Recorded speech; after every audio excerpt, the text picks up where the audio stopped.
त्यांना as a फॅमिलीच म्हणत असतो, का माझी मुलंच म्हणत असतो काय ना. बरेच सुदाम पाटील यांच्या वेळेस आता जे त्याच्याकडे दिले आम्ही त्यावेळेस बऱ्याच गोष्टीचा प्रॉब्लेम झाला होता. इव्हन त्यांच्यामध्ये पण मतभेद होते खूप. ट्रेनर्स प्रत्येकाचं आपले इगो चालू होते. तुम्ही त्यांना एवढं सांगितले की 25 वर्ष येत आहे आणि बऱ्याच मोठे मोठे इगोवाले माणसं आहेत आपल्यासमोर, माझं भाई आहे, पण त्यांचा इगो जिथं आहे ना तिकडंच असतो. आपल्यामध्ये इगो काही नव्हतं. मला आत्तापर्यंत कधी कोणाचा इगो दिसलेला नाही आहे आणि माझा पण कोणाला दिसला नाही. त्यामुळे त्या गोष्टींना बाजूला ठेवलं ना तरच तुम्ही वर जाऊ शकता. आणि पैशासाठी काम करणं मला वाटतं आत्तापर्यंत मी कधी केलेलं नाही आहे. तात्यांना आधीपासून माहिती आहे की तिथं पण मी जॉब जो करायचा तो मला फक्त जिम करता यावी म्हणून करायचं. मला 2,500 पगार घेतलं त्या जिममध्ये. तर 2,500 म्हणजे मला वाटतं आता तुम्ही दिवसाचे 2,500 घेत आहे आपल्या जिममध्ये इथे. आणि तात्यांचा आभारी करत तात्या आता फक्त फिजिकला येतात. मला 2012 पासून ते टिल डेट तात्यांचा कधी वर्कआउट मी झालेलं नाही आहे. सकाळी 4 वाजता उठतात तात्या. आणि माझं भाई आहे, बऱ्याच लोकांना वाटत असेल की तात्या तोपेचा मुलगा आहे, तो पण सकाळी 4ला उठतो. किती पण केलं तर रात्री 8च्या आधी घरायला लागतं. आणि अजून एक आश्चर्याची गोष्ट की तात्या असेल, भैया असेल आणि माझी लाडकी आनंदी असेल, तर या सगळ्यांना धार्मिक गोष्टी, आध्यात्मिक गोष्टी खूप जास्त माहिती आहेत.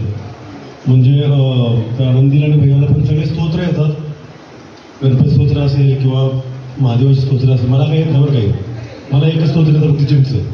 मला बेडवरून उठायला मला सांगितलं वर्कआउट करायला किंवा काय तर मसल शिकवायला, मला मसल हात लावून अंधारात सांगितलं की मसल ट्रेनिंग करायचं, तेवढं तुम्ही करू शकतो. बाकी दुसऱ्या ठिकाणी मला टाईमच भेटला नाही. सो हे अशी गोष्ट आहे की सकाळी 4ला उठणं मला जमलेलं नाही कधीच. 4ला झोपतो मी रोज अजूनपर्यंत. पण सगळ्यांच्या गोष्टी त्यांच्या स्वतःच्या सुटेबलप्रमाणे करतात. असं काही नसतं की सकाळी उठलं म्हणजे बरेच जण म्हणतात की सकाळी लवकर उठलं तरच आपण सक्सेस होऊ शकतो. मी त्याचं एक उदाहरण आहे की मी सकाळी कधी लवकर उठलेलं नाही आहे कधीच.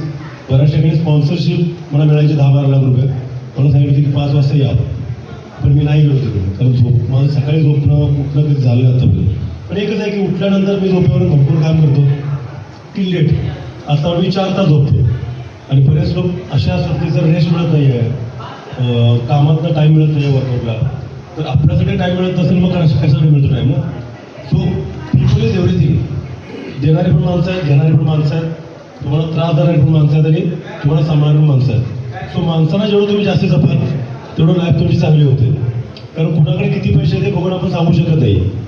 पण माणूस बघून आपण माणसाची जर किंमत केली तर ती आपण लिमिटच्या बाहेर असेल, त्याला व्हॅल्यूच नाही आहे.